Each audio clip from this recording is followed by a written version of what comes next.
신학이란 무엇인가? 알리스터 맥그레스 10장 예수 그리스도의 인격. 그리스도의 인격에 관한 교부시대의 논쟁. 교부시대에 들어와 그리스도의 인격에 관한 교류에 큰 관심이 모아졌다. 이 교리는 초기 기독교대의 결정적인 쟁점으로 떠오르게 되었으며, 세 가지 사례만 한정해 말하면 그리스도인들이 로마 제국과 관계를 맺는 방식과 예배하는 방식, 미래에 대한 그들의 희망에 커다란 영향을 끼쳤다. 그리스도의 정체성에 관한 논쟁은 주로 동방교회 안에서 이루어졌으며, 흥미롭게도 히포의 아우구스티누스는 그리스도론에 관해서는 이렇다 할 만한 글을 쓰지 않았는데, 아마도 은총과 교회와 삼위일체를 둘러싼 논쟁에 시간을 쏟는 것이 더 옳다고 생각했던 것 같다. 교부 사상가들이 씨름했던 과제는 기본적으로 통일된 그리스도론의 뼈대를 세워 앞서 간단히 살펴본 몇 가지를 포함해 신약 성서에 나오는 그리스도론과 관련된 다양한 실마리와 진술과 이미지와 모델들을 하나로 묶어 통일시키는 일이었다. 이 과제는 복잡한 것으로 확인되었다. 이 문제가 기독교 신학에서 굉장히 중요하다는 점을 고려하여 아래에서 그것이 발전해 온 주요 단계들을 살펴본다. 초기의 탐구들, 에비온주의와 가헌설. 초기 교회의 신학자들은 예수 그리스도가 인간의 정신과 상상력, 정서, 행동에 끼치는 영향을 밝히는 일이 중요하다는 사실을 알았다. 교회는 처음 4세기 동안 발전해 가면서 예수 그리스도의 의미를 제대로 밝히지 못하고 그의 정체성을 그릇되게 해석한 견해들과 씨름해야 했다. 예수 그리스도를 개념지도 안에서 적절하지 못한 곳에 배치하는 것은 그리스도인의 복음 전도와 제자직에 치명적일 수 있다. 그리스도론이 형성되던 첫 시대에는 그리스도의 신성이 중심 문제로 다루어졌다. 초기 교부 사상가들은 신약 성경이 예수 그리스도를 순전한 인간으로 말한다는 점을 확신하고 있었다. 여기서 탐구하고 해명할 필요가 있는 문제는 예수 그리스도가 다른 인간들과 차이를 보이는 방식이었다. 예수는 추가로 예외적인 특성을 지녔는가? 아니면 그에게는 인간의 정상적인 특성 가운데서 예를 들어 죄성 같은 것이 없었는가? 예수 그리스도를 바른 자리에 위치시키는 최선의 개념들을 찾는 과정은 조심스럽게 진행되었다. 생각할 수 있는 모든 가능성을 탐구하고 평가하는 것이 중요하게 여겨졌다. 초기에 등장한 한 가지 방법은 처음 기독교인들이 속했던 사회 환경에 이미 존재하던 범주들을 받아들여서는 그것들을 예수 그리스도의 의미를 개념화하는 작업에 적용하는 것이었다. 이런 흐름은 이미 신약 성서 자체에서도 찾아볼 수 있다. 복음서들을 보면 나사렛 예수를 둘째 엘리야나 유대인의 새 예언자 이스라엘의 제사장으로 해석한 경우와 같이 당대의 유대교에 끌어온 범주들로 예수의 의미를 밝히려고 시도한다. 초기에 등장한 두 가지 견해가 곧바로 이단적인 것으로 거부되었다. 기독교 시대 초기 몇 세기 동안 번창했던 유대 종파인 에비온주의는 예수를 평범한 인간이요 마리아와 요셉 사이에서 태어난 인간의 아들이라고 보았다. 많은 학자들은 초기 2세기 때에 에비온주의가 하등 그리스도론을 특징으로 지녔다고 본다. 나사렛 예수는 히브리 예언자가 부름받은 것과 유사하지만 훨씬 더 강력하게 성령에게 사로잡혀 하나님의 은혜로 선택받은 사람이라고 여겨졌다. 이 접근법은 예수를 예언자에서 두드러지게 발견하는 하나님의 임재와 행위라는 유대인의 기존 범주에 맞춰 설명했다. 에비오니즘은 널리 부적절한 것으로 간주되었다. 스위스의 개신교 신학자 칼바르트는 예수를 본질상 영웅적 인간으로 보거나 하나님이 입양한 한 인간으로 여기는 모든 에비온주의적 설명을 반박했다. 바르트는 에비온주의의 특징을 나사렛 예수의 본질적 신성을 거부하고 오직 그의 인성만 주장하는 접근법으로 이해했다. 이 비판은 부분적으로 맞지만 에비온주의를 유대교로부터 출현한 역사운동으로 바르게 평가하지는 못했다.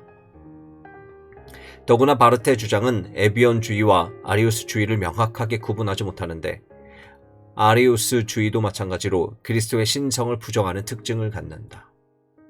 이보다 훨씬 더 중요했던 것으로서 정반대되는 견해를 주장한 가현설이 있다. 이 이름은 그리스어로 멋멋처럼 보이다, 멋멋인 듯 하다라는 뜻으로 동사에서 유래하였다. 가헌설의 한 형태로 인식될 수 있는 최초의 명시적 언급은 시리아 안티오키아 주교로서 로마에서 순교한 안티오키아의 아그나티우스의 편지에서 찾을 수 있다. 이그나티우스는 초기 교회에서 커다란 영향을 끼쳤고 동시에 교회에서 일어난 몇 가지 논쟁에 대한 기록을 담고 있는 7통의 편지로 인해 잘 알려져 있다. 이 편지들은 일부 기독교 교회에서 분명히 영향을 끼치고 있던 두 그룹의 가르침에 대해 우려를 표했다. 하나는 기독교가 유대교의 울타리 안에 남아있기를 바라는 유대주의자들이었으며 하나는 예수의 고난이 환상이었다고 주장하는 가현론자들이었다. 이그나티우스가 트랄리아와 스미르아에 있는 교회에 보낸 편지는 그리스도가 겉으로만 고난을 겪은 것으로 보였을 뿐이라고 주장하는 사람들이 분명히 있었음을 보여준다. 그는 이렇게 말했다. 그리스도는 참으로 현실적으로 다시 부활하신 것과 똑같이 참으로 현실적으로 고통을 겪으셨습니다. 그의 순환은 상상 속의 환영이 아니었습니다. 명확한 신학 이론이라기보다 신학 내 한 가지 경향이라고 보는 것이 옳은 가헌설의 견해에 의하면 그리스도는 완전한 신이며 그의 인간성은 단지 겉모습에 불과하다. 따라서 그리스도가 당한 고통은 진짜가 아니라 표면적으로만 그렇게 보인 것이다. 가현설은 2세기 영지주의 저술가들에게 특히 호감을 주었으며 이 기간에 최고로 발전하였다. 영지주의 그리스도론을 제대로 보여주는 예는 발렌티누스주의에서 볼 수 있다. 이 2세기의 이단은 발렌티누스에게서 시작된 것으로 여겨지는데 이는 이집트에 태어나서 135년경에 로마로 이주했다. 발렌티누스는 그리스도가 구원자요 인간 내면에서 신성한 불꽃을 일깨워 인간으로 하여금 참된 고향으로 돌아갈 길을 찾게 해줄 인물이라고 가르쳤다. 육체에 사로잡힌 인간들을 구원하기 위해 그 구원자는 스스로 잉태되고 몸과 영혼을 지닌 아기로 태어나기를 선택했다. 그런데 여기서 유의해야 할 점이 있다. 초기 기독교 자료에 따르면 예수가 겉으로만 고난을 당한 것처럼 보인다고 주장하는 집단들이 있었지만 그들이 가현론자들이라고 불리는 경우는 거의 없다는 사실이다. 예를 들어 리옹의 이레나이우스는 나사렛 예수가 단순히 겉모습만의 인간이라고 주장하는 많은 비정통의 저술가들을 인용한다. 그러나 그는 이것을 가현설이라고 부르지는 않는다. 순교자 유스티누스, 로고스 그리스도론. 그러나 2세기 말에 다른 견해들이 등장하기 시작했으며 그로 인해 가현설의 흐름은 소멸되었다. 2세기의 가장 중요한 변증가 중 한 사람 유스티누스가 그 견해의 대변자였다. 유스티누스의 그리스도론 방법은 로고스 개념을 사용했다. 로고스는 그 당시 철학에서 널리 쓰인 그리스도 용어이고 흔히 단순히 말씀으로 번역되었는데 이 소박한 번역이 암시하는 것보다 훨씬 풍부한 의미를 가지고 있었다. 중기 플라톤주의는 로고스를 인형과 실제 세계 사이에 매개하는 원리로 보았고 기독교 신학자들은 이것을 받아들여 나사렛 예수의 역할을 하나님과 인류 사이의 중재자로 다룰 수 있었다. 유스티누스는 기독교 신앙이 그리스 고전 철학과 유대교 모두의 통찰을 구현하였다는 점을 증명하는데 특별한 관심을 기울였다. 아돌프 폰 하르낙이 남긴 유명한 논평에 따르면 유스티누스는 그리스도는 로고스이며 노모스이다 라고 주장하였다. 달리 말해 그리스도는 유대교의 율법인 토라와 말이라는 개념을 특히 강조한 그리스 철학 모두를 완성하였다는 것이다. 특별히 흥미로운 것이 유스티누스가 펼친 로고스 그리스도론인데 이 이론에서 그는 당시 스토아주의와 중기 플라톤주의에서 유행했던 로고스 개념을 받아들여 변증론으로 이용하였다. 유스티누스는 그 당시 철학에서 일반적으로 인간의 모든 지식의 궁극적 출처라고 여긴 로고스라는 용어를 받아들여 사용하였다. 그는 하나의 동일한 로고스가 기독교 신자들과 이교 철학자들 모두에게 알려졌다고 주장한다.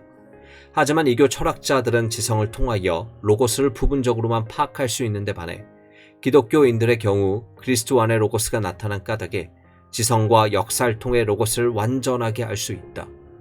요한복음에 나오는 말씀이 육신이 되어 우리 가운데 거하심에 라는 구절은 유스티누스의 사고에서 매우 큰 비중을 차지한다. 유스티누스는 헤라클레이토스나 소크라테스 같은 기독교 이전의 세속 철학자들은 진리를 부분적으로만 알았는데 그 까닭은 로고스가 세상에 현존하는 방식 때문이라고 생각하였다. 이러한 맥락에서 특히 중요한 개념이 중기 플라톤주의에서 나온 로고스의 씨앗 개념이다. 이 개념에 의하면 신적 로고스는 인간의 역사 전체에 걸쳐 씨앗을 뿌려놓았다. 따라서 비기독교인들도 당연히 부분적으로나마 이 로고스를 품은 씨앗을 알 수 있다. 그래서 유스티누스는 이교 철학을 통해서는 실마리와 예감으로만 알 수 있는 하나님의 계시를 기독교가 완성하고 토대로 삼았다고 주장할 수 있었다. 구약 성경에서 로고스는 신적 현현을 통해 일시적으로 알려졌다. 그리스도는 로고스를 완전하게 계시하였다. 유스티누스는 이 점을 제2변증서에서 분명하게 밝힌다. 이 점에 관해 우리의 종교는 인간의 모든 가르침보다 훨씬 탁월하다. 즉 우리 인간을 위해 오신 그리스도는 로고스 원리를 하나도 남김없이 완벽하게 나타내 보이신다. 법률가나 철학자들이 훌륭하게 말한 것들은 모두 로고스의 특정 측면을 깨닫고 숙고함으로써 다듬어낸 것들이다. 그러나 그들은 그리스도이신 로고스를 온전히 알지 못했기 때문에 빈번히 자기 모순에 빠지고 말았다.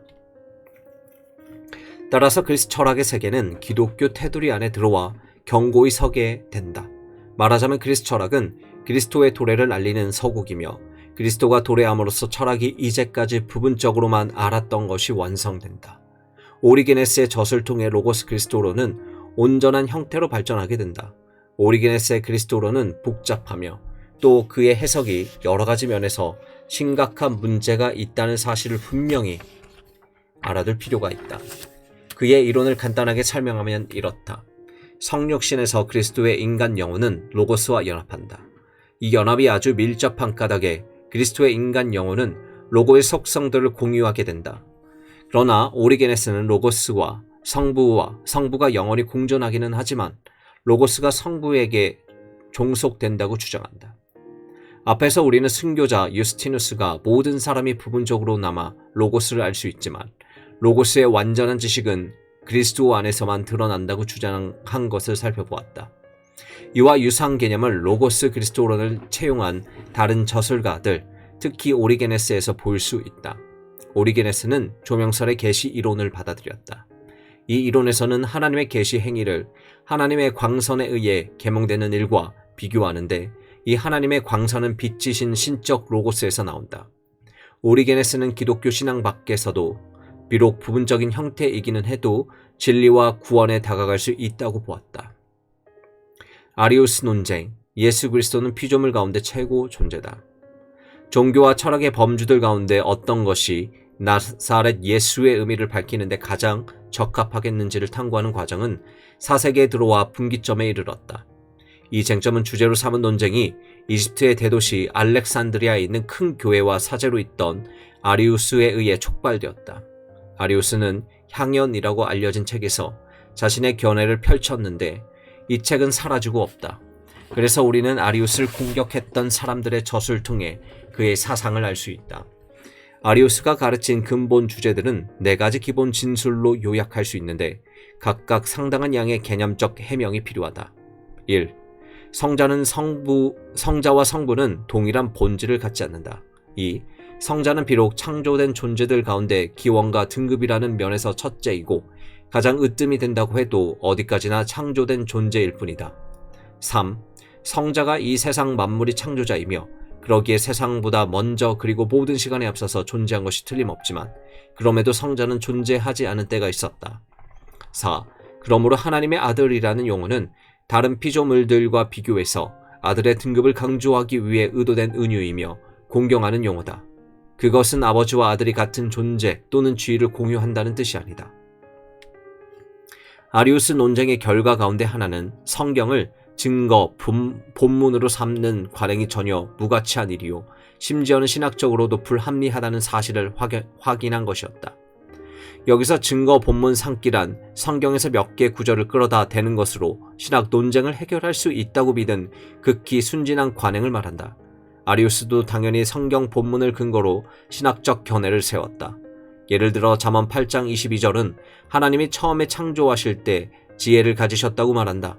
또 바울도 그리스도를 구속받은 사람들 가운데 맏아들이라고 말한다. 문제의 요점은 아리우스가 이 본문들을 자신과 다투는 전통적인 사람들과는 다른 방식으로 해석하는 쪽으로 밀고 나갔다는 데 있다. 아리우스 논쟁에 휘말린 양쪽 편이 모두 자기네 논거를 지지하는 것으로 보이는 성경 본문들을 모을 수 있었다. 사실상 문제로 다루어야 했던 것은 신약 성경이 가르치는 총체적인 개념을 밝히는 일이었다. 양쪽 진영이 모두 아무 어려움 없이 자기네 견해를 지지하는 본문들을 찾아냈다는 점에서 볼 때 아리우스 논쟁은 어떻게 관련된 성경 본문들을 조화롭게 통합해낼 수 있느냐와 관련된 것이라고 볼 수 있다. 그런 본문들이 가르치는 총체적 틀을 밝혀내는 일은 결정적인 쟁점이 되는 것으로 드러났다. 아리우스의 근본적인 신념은 엄밀한 의미에서 예수 그리스도는 신이 아니라는 점이다. 그는 피조물 가운데서 첫째, 다시 말해 등급에서 탁월한 존재이지만 분명 신이 아닌 피조물이다. 요한복음의 서두에서 밝히고 있듯이 로고스인 그리스도는 세계 창조의 작인이었다. 하지만 로고스 역시 그 목적을 위해 하나님에 의해 창조되었다. 따라서 아버지는 아들보다 앞서 존재하는 것으로 보아야 한다. 아들이 존재하지 않은 때가 있었다. 이 진술은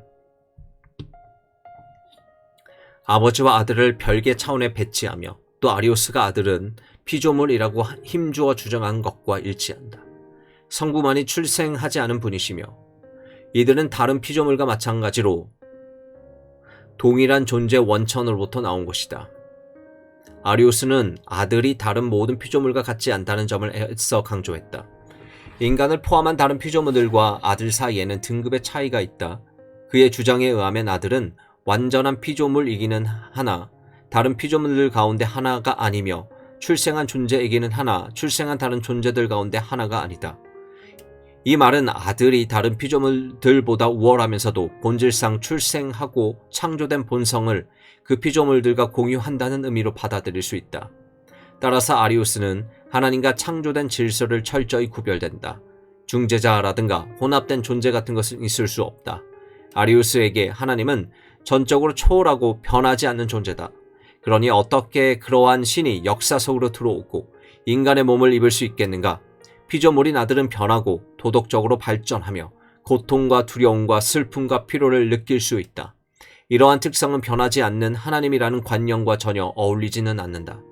변할 수 있는 하나님이라는 관념은 아리우스가 볼 때 이단적인 것이었다.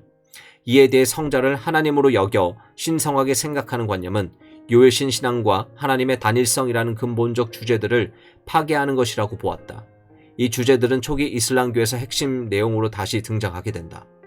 이런 식으로 논쟁을 펼치면서 아리우스는 하나님이 완전히 초월하시고 범접할 수 없는 분이기 때문에 어떤 피조물도 하나님을 알 수 없다고 강조한다. 아리우스가 볼 때 이들은 다른 모든 피조물보다 뛰어나다 할지라도 어디까지나 피조물일 뿐이다. 따라서 아리우스는 아들이 아버지를 알 수 없다고 주장한다. 시작이 있는 존재는 시작이 없는 존재를 이해하거나 파악할 능력이 없다. 아들도 다른 도움을 받지 않고서는 아버지를 알 수 없을 만큼 아버지와 아들이 철저히 구별된다. 다른 모든 피조물과 마찬가지로 아들도 자기에게 맡겨진 직무를 수행하기 위해서는 하나님의 은혜에 의존해야 한다. 아리우스는 이렇게 나사렛 예수의 인간성을 확증하면서 예수는 피조물들 가운데서 최고의 존재라고 단언한다. 에비온주의처럼 아리우스도 예수를 엄밀한 의미에서 신이라고 부를 수 없다고 주장하였다. 그러나 에비온주의는 인간 안에 하나님이 임재한다고 보는 기존 유대교 모델을 틀로 삼아 특히 예언자나 영으로 충만한 개인이라는 관념을 사용해서 예수의 의미를 해석하였다. 이와는 달리 아리우스는 그 시대 그리스 철학의 엄격한 일신론에서 나온 틀 안에서 나사렛 예수를 해명하려고 하였으며 그 때문에 일체 성육식 관념을 하나님의 불변성 및 초월성과 모순되는 것으로 여겨 배척하였다. 에비온주의와 아리우스주의는 비슷한 내용을 말하는 듯 하지만 사실은 전혀 다른 출발점에서 시작하고 또 매우 다른 전제를 따르고 있다. 아리우스는 하나님의 원칙상 인간의 몸을 입을 수 없다고 단정하는 철학적 선입견에 근거해서 나사렛 예수의 정체성에 대한 자기 이론을 펼쳤다고 흔히들 말한다. 이 주장이 일부분 사실이기는 하지만 전체가 다 옳은 것은 아니다. 아리우스는 그리스도의 지성인들이 받아들일 수 없는 개념인 성육신을 기독교에서 점차 강조하게 되면서 많은 사람들이 기독교에서 멀어진다고 생각했던 것이 분명하다. 따라서 그의 관심사는 일부분 변증적인 성격을 지닌다. 오히려 아리우스는 기독교에 대한 자신의 견해는 책임 있는 성서 주석과 철학적인 체계를 신중하고도 적절하게 하나로 묶는 것이라고 주장하였다. 아타나시우스, 하나님의 성육신이신 예수 그리스도. 그렇다면 나사렛 예수의 정체성을 이처럼 철저하게 합리적으로 설명하는 방법이 왜 그토록 강력한 비판을 받아야 했는가? 가장 끈질기게 아리우스를 비판하는 사람이 알렉산드리아의 아타나시우스다. 아타나시우스가 보기에 아리우스는 기독교 신앙의 내적 일관성을 무너뜨리고 기독교 신앙과 예배에 밀접한 관계를 파괴했다. 아리우스에 대한 아타나시우스의 비판의 바탕이 되는 것으로 다음의 두 가지 점이 중요하다. 첫째, 아타나시우스는 오직 하나님만이 구원하실 수 있다고 주장하였다. 제외의 권세를 깨뜨리고 인간에게 영원한 생명을 줄 수 있는 이는 하나님, 오직 하나님뿐이다. 인간 본성의 근본 특성은 구속될 필요가 있는 존재라는 것이다. 피조물은 결코 다른 피조물을 구원할 수 없다. 창조자만이 창조된 세상을 구속할 수 있다. 만일 그리스도가 하나님이 아니라는 그는 문제 일부이지 문제 해답이 아니다. 구원하실 수 있는 분은 오직 하나님뿐이라는 점을 강조하고 나서 아타나시우스는 아리우스 주의자들이 맞대응하기 곤란한 논리적 주장을 폈다. 신약 성경과 기독교 예전 전통은 똑같이 예수 그리스도를 구주로 받아들인다. 그런데 아타나시우스의 주장에 의하면 오직 하나님만이 구원하실 수 있다. 그렇다면 이 사실을 어떻게 납득할 수 있게 설명할 수 있는가? 가능한 해법은 예수가 인간의 몸을 입은 하나님이라는 사실을 받아들이는 것뿐이라고 아타나시우스는 주장한다. 그의 논증을 아래와 같이 요약할 수 있다. 1. 피조물은 결코 다른 피조물을 구속할 수 없다. 2. 아리우스에 따르면 예수 그리스도는 피조물이다. 3. 그러므로 아리우스의 주장대로라면 예수 그리스도는 인간을 구속할 수 없다. 아리우스는 그리스도가 인간의 구주라는 개념을 결코 포기하지 않았다. 아타나시우스의 논점은 아리우스가 이러한 개념을 부정했다는 것이 아니라 그 주장을 모순되게 폈다는 것이다. 아타나시우스가 보기에 구원에는 하나님의 개입이 필요하다. 그래서 아타나시우스는 말씀이 육신이 되셨다는 성서의 가르침이 뜻하는 것은 하나님께서 우리가 처한 인간 상황을 변화시키기 위해 그 속에 들어오셨다는 것으로 주장한다. 아타나시우스는 이 개념을 그의 고전적 저술인 성육신에 관하여에서 펼치는데 여기서 그는 다음과 같이 주장한다. 모든 사람이 주님이며 구세주이신 그분, 곧 하나님의 아들이 죽음을 끝내기 위해 우리 가운데 오시지 않았다면 인류는 완전히 소멸했을 것이다. 아타나시우스가 보기에 하나님이 성육신 안에서 인간이 되신 것은 인간이 신적 존재가 되도록 하기 위함이었다. 아타나시우스가 주장한 두 번째 논점은 기독교인들이 예수 그리스도를 예배하고 그에게 기도한다는 점이다. 이러한 관례는 거슬러 올라가 신약 성경에서 확인할 수 있으며 초기 기독교가 나사렛 예수의 의미를 어떻게 이해하였는지 밝히는데 매우 중요하다. 4세기 때에는 그리스도를 경배하고 그에게 기도하는 일이 기독교 공적 예배 표준적인 특징이었다. 만일 예수 그리스도가 피조물이라면 기독교인들은 하나님 대신 피조물을 예배하는 죄를 지은 셈이며 달리 말해 우상 숭배에 빠진 것이라고 아타나시우스는 주장한다. 구약 성경의 율법은 분명하게 하나님 외에 다른 사람이나 물건을 예배하지 못하도록 금하지 않았는가?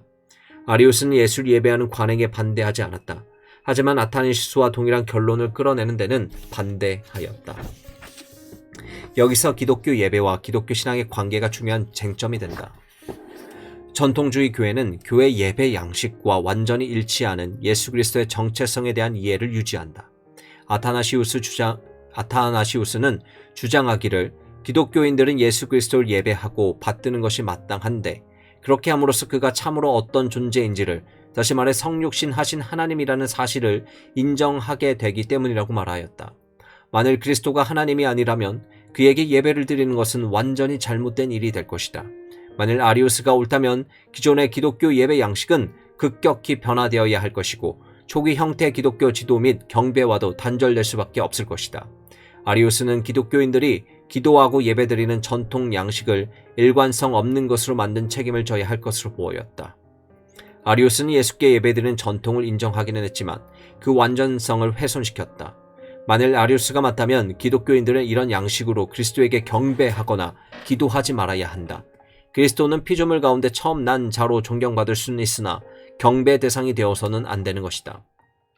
여기서 우리는 이단의 근본적인 특성을 본다.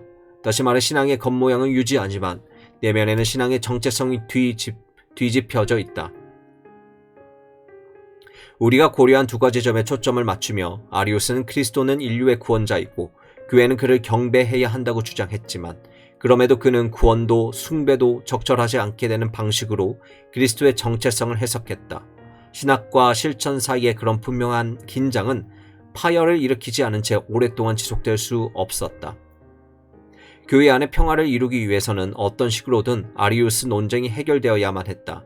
논쟁은 성부와 성자의 관계를 설명하기 위해 사용된 두 가지 용어를 중심으로 이루어졌다.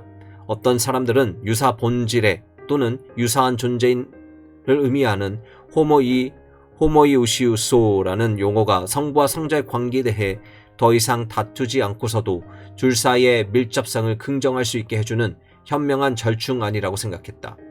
하지만 결국에도 이 용어와 대치 않은 동일 본질 또는 동일한 존재임을 뜻하는 호모우시우스라는 말이 우위를 차지했다. 이 말은 상대 용어와 단지 글자 하나가 다르지만 성부와 성자의 관계에 대해서는 매우 다른 개념을 말해준다. 이 격렬했던 논쟁을 두고 에드워즈 기번은 로마 제국 세망사에서 모음 한 글자를 둘러싸고 그처럼 엄청난 정력이 허비된 적도 없다고 논평했다. 381년에 니케아 신조에서는 그리스도가 성부와 동일한 본질을 지닌다고 선언했다. 그때 이후로 이 주장은 개신교와 카톨릭, 정교회를 아울러 주류 기독교 교회 내에서 전통 그리스도론의 표준으로 인정받아왔다. 아리우스에 대한 아타나시우스의 대응을 다루면서 이미 알렉산드리아 학파 그리스도론의 몇 가지 특징을 살펴보았다. 다음으로 그 특징들을 좀 더 구체적으로 살펴보고 이어서 그와 대립 관계에 있던 안타오키아 학파의 견해를 살펴본다. 알렉산드리아 학파. 아타나시우스가 지도자와 대표자였던 알렉산드리아 학파에서 그리스도를 설명하면서 강조한 것이 인간의 구주라는 의미였다. 예수 그리스도는 인간을 하나님의 삶 속으로 끌어올리거나 전통적으로 신화라는 말로 표현했듯이 인간을 신이 되게 함으로써 인간을 구속한다. 그리스도론이란 이러한 구원론적 통찰이 지닌 함의를 밝혀내는 것이다. 달리 말하면 나사렛 예수의 정체성이 그의 구원하는 행위를 통해 드러난다. 알렉산드리아 학파 그리스도론의 뼈대는 다음과 같이 요약할 수 있다. 인간의 본성이 신이 될 수 있으려면 하나님의 본질과 연합해야 한다. 그리고 하나님은 인간의 본성이 하나님의 생명에 참여할 수 있게 해주는 방식으로 인간 본성과 연합해야 한다. 바로 이 일이 예수 그리스도 안에서 하나님의 아들의 성육신을 통해 일어난 것이라고 알렉산드리아 학파는 주장하였다. 삼위일체의 두 번째 위격이 인간의 본성을 취하였으며 그렇게 함으로써 인간 본성의 신화를 보증하였다. 인간이 하나님이 되도록 하나님이 인간이 되셨다. 그래서 알렉산드리아 학파의 학자들은 로고스가 인간의 본성을 취한다는 개념을 특별히 강조했다. 취하다는 개념이 중요하다. 인간 안에 거하는 로고스와 스스로 인간의 본성을 취하는 로고스가 구별된다. 요한복음 1장 14절이 이 학파의 근본 통찰과 성탄절의 제2 예전을 구현하는 것으로 여겨져 특히 강조되었다. 그리스도의 탄생을 축하하는 일은 로고스가 세상으로 온 것과 또 세상을 구속하기 위해 친히 인간 본성을 취한 것을 축하하는 것이었다. 이 견해는 그리스도의 신성과 인성의 관계에 대한 문제를 낳았다. 알렉산드리아의 카릴로스는 이 학파 내에서 성육신을 통한 신성과 인성의 연합을 강조했던 많은 저술가들 중 한 사람이다.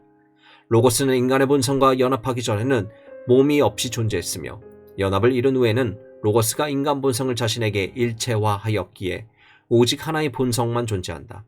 이렇게 그리스도의 한 본성을 강조한 점에서 알렉산드리아 학파는 안티오키아 학파와 구별되는데, 안티오키아 학파는 그리스도의 안에 두 본성이라는 개념을 훨씬 더 적극적으로 받아들였다. 카릴로스는 이 점에 대하여 다음과 같이 말한다.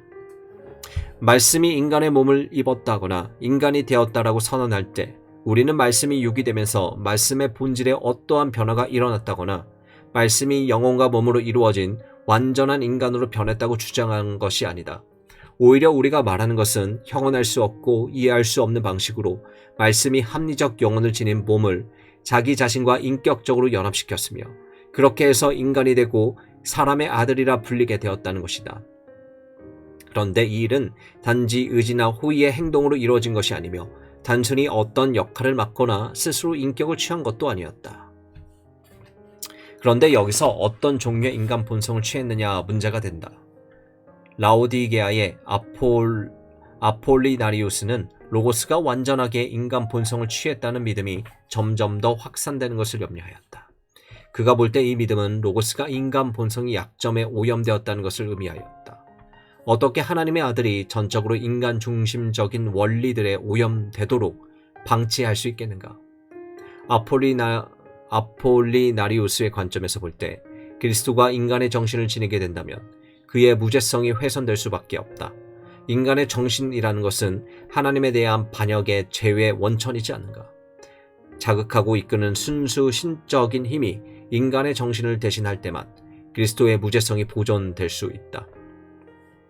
그러한 근거에서 아폴라니우스는 그리스도 안에서 인간적인 정신과 영혼이 하나님의 정신과 영혼으로 대체되었다고 주장하였다. 그리스도 안에서 신적인 힘이 살아있는 영혼과 인간 정신의 역할을 온전케 한다. 따라서 그리스도가 지닌 인간 본성은 완전한 것이 아니다. 이 개념은 아폴라나리우스 여러 동료들을 깜짝 놀라게 했다. 그리스도에 관한 아폴라리우스 견해가 일부 사람들에게는 매력적으로 보였지만 거기에 담긴 구원론적 함의를 파악한 사람들은 충격을 받았다. 만일 로고스가 인간 본성의 일부만을 취했다면 어떻게 인간의 본성이 구속받을 수 있겠는가라는 문제가 제기되었다. 이러한 견해를 대변한 가장 유명한 사람으로 나지안주스의 그레고리우스를 들 수 있는데, 그는 성육신에서 그리스도가 인간 본성을 온전히 취한 것이 구속에서 중요하다고 역설하였다. 만일 그리스도를 인간의 정신이 없는 사람이라고 믿는 사람들이 있다면 그들이 정신 나간 사람들이요 구원받을 자격이 없습니다.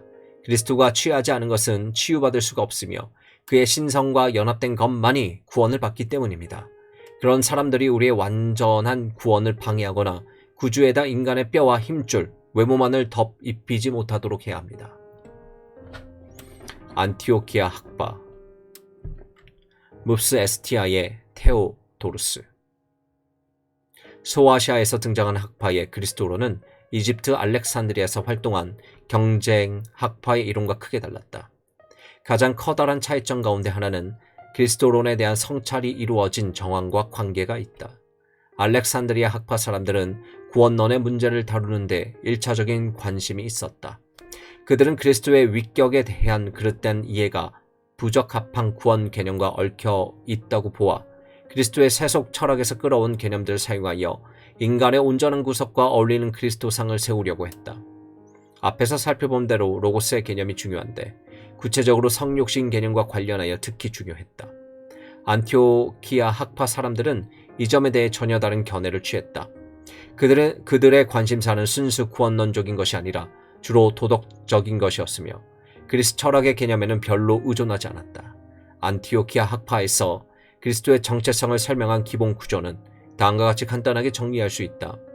인간은 불순종으로 말미암아 타락한 상태에 있으며 자신의 힘으로는 그 상태에서 벗어날 수 없다. 만일 구속이 이루어진다면 그것은 반드시 인간 편에서 새롭게 순종함으로써만 가능하다. 인간으로서는 죄의 굴레를 깨트릴 수가 없기 때문에 하나님께서 개입하셔야 한다. 이러한 까닭에 신성과 인성이 일치되니가 구속자로 오시며 그가 하나님께 순종하는 백성을 다시 일으켜 세운다.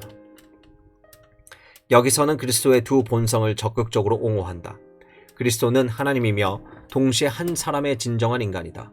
이러한 생각이 그리스도의 단일성을 부정하는 것이라고 알렉산드리아 학파가 주장하자 그에 맞서 안티오키아 학파 사람들은 자신들을 단일성을 존중하면서도 동시에 한 분 구속자가 완전한 인성과 완전한 신성을 지닌다는 점을 긍정하는 것이라고 맞받아쳤다. 그리스도 안에서 인간 본성과 신적 본성이 완전한 결합을 이룬다.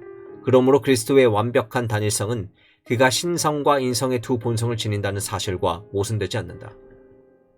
몹스 에스티아의 테오도루스는 이 점을 강조해 다음과 같이 주장하였다.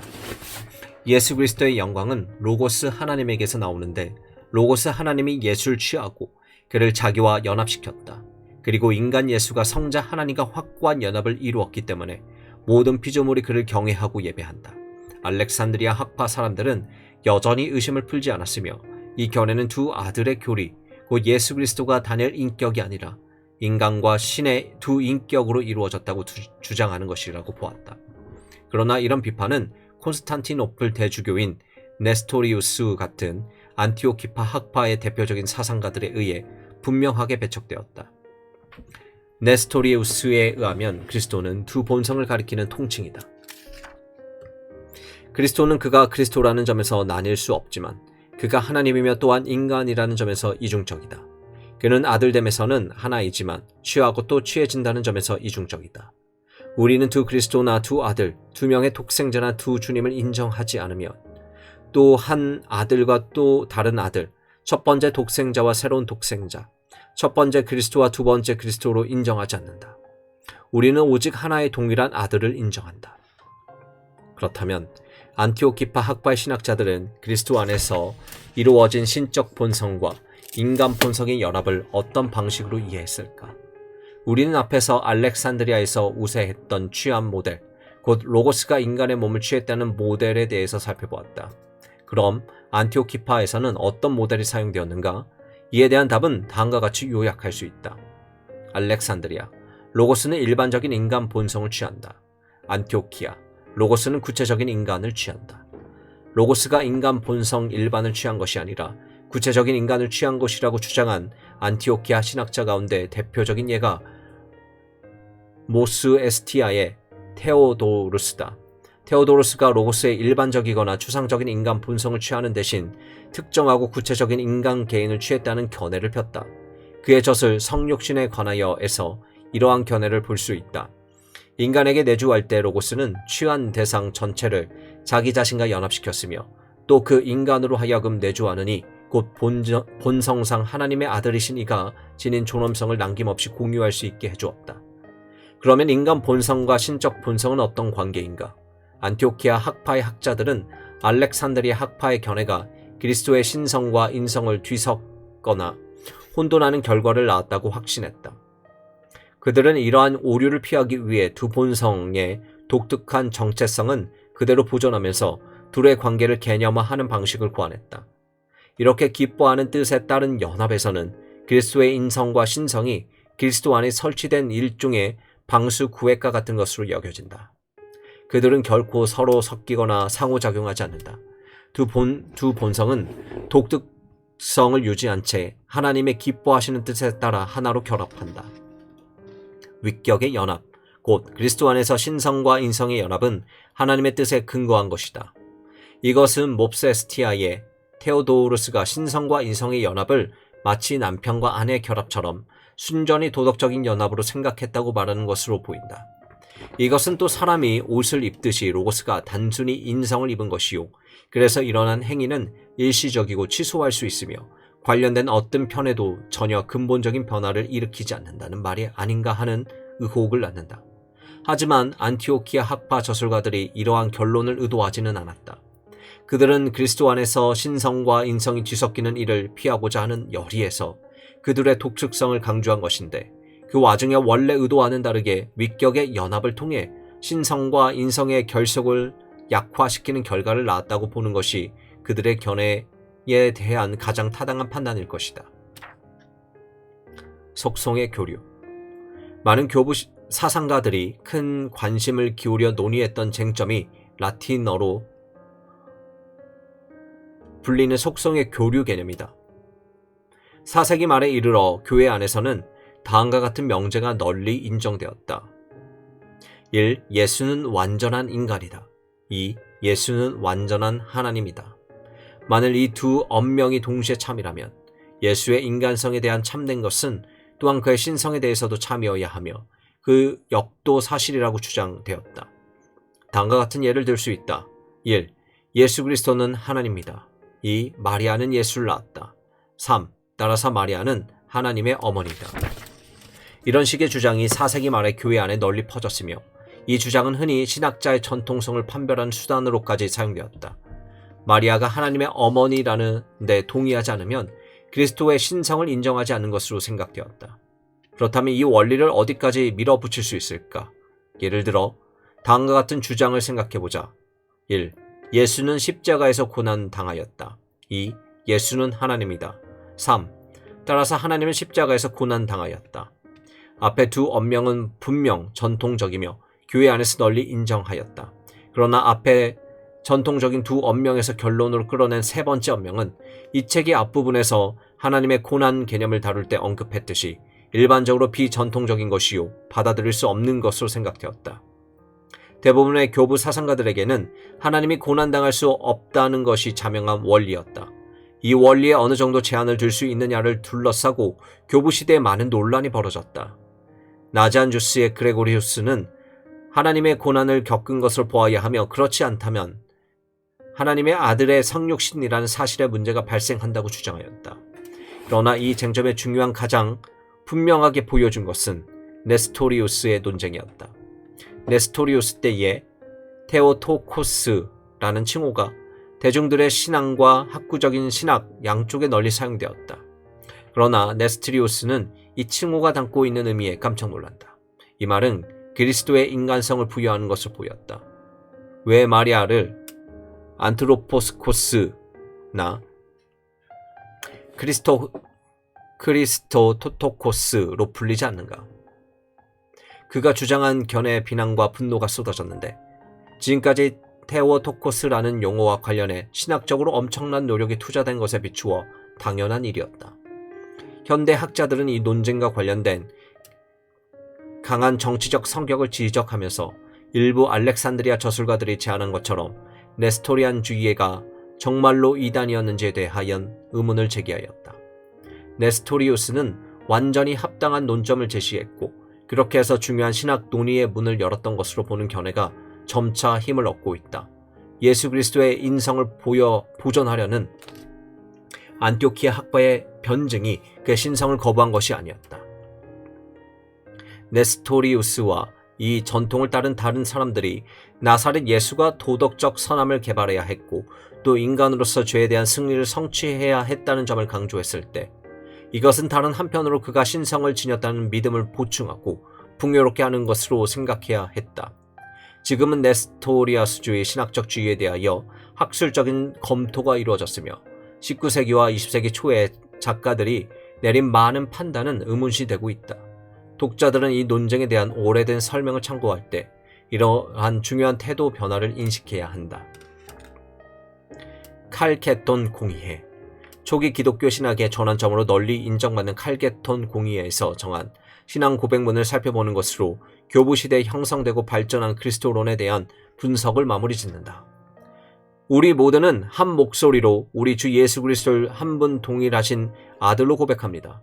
그는 완전한 신성과 완전한 인성 안에 계시고 참 하나님 그리고 참 인간이시며 이성적인 영혼의 하나의 몸으로 구성된 분이십니다. 그는 신성으로 아버지와 동일한 실체를 이루시고 인성과 관련해서는 죄를 제외하고는 모든 면에서 우리와 같은 실제이십니다. 이 진술은 성육신 교리의 핵심 주제를 확증한다. 예수 그리스도는 참 하나님 그리고 참 인간이시며 신성으로는 하나님과 하나의 실체이고 인성으로는 우리와 하나의 실체이시다. 이것은 앞에서 설명한 것처럼 알렉산드리아의 학파와 안티오키아 학파 모두에 해당하는 의미로 해석될 수 있다. 칼게톤 공의에서 관심을 쏟았던 일은 정말 중요한 것을 확정짓는 일이었고 반면에 전통신앙의 핵심 주제들을 어떻게 해석하느냐에 대해서는 상당한 자유를 허용하였다. 1951년 칼 라너는 칼게톤 공의의 1500주년을 기념하는 주요한 논문에서 그 공의회가 내린 정의는 끝이면서 동시에 시작인 것으로 여겨야 한다고 주장하였다. 칼게돈, 끝인가 시작인가 라는 글에서 라나는 칼게돈 공의회가 지금까지 누적된 난제들을 해결하고 그리스도론을 둘러싼 교부들의 논쟁의 종지부를 찍었다고 말했다. 그러나 칼게돈의 공의회가 미래의 모든 신학이 꼭 따라야 하는 시대를 초월한 전형을 제정한 것이 아니라 미래의 토론과 해석의 토대로 봉사할 수 있는 원형을 제공했다는 점에서 그 결론은 또한 시작을 의미하였다. 라너의 이러한 요점은 칼게톤이 그리스형 이상학의 범주를 사용한 것이 도움이 되지 않는다고 느꼈던 사람들에게 중요하다. 라너는 다음 세대에게 그런 사상가들의 해석 과정을 계속할 필요가 있음을 강조하기 때문이다. 여기서 소수파의 견해로서 한 가지 중요한 이론을 살펴볼 필요가 있다. 칼게돈의 공회의는 기독교계의 전체적인 합의를 끌어내는 데 성공하지 못했다. 6세기 때 신성과 인성이 완전히 통합되어 하나의 본성을 지닌다는 반대 입장이 등장했는데 오늘날에는 이것을 합성론으로 부른다. 이것은 문자적으로 그리스도 안에 하나의 본성만 있음을 뜻한다. 여기서 문제가 되는 하나의 본성은 인성이 아니라 주로 신성으로 이해되었다. 이 견해는 꽤 복잡해서 이 책에서 다 다룰 수 없다. 여기서 독자에게 알리고 싶은 것이 아비시니아, 아르메니아, 콥트, 시리아 교회를 포함한 지중해 동쪽 세계의 기독교 세계를 대부분이 그 견해를 규범적인 것으로 받아들이고 있다는 사실이다.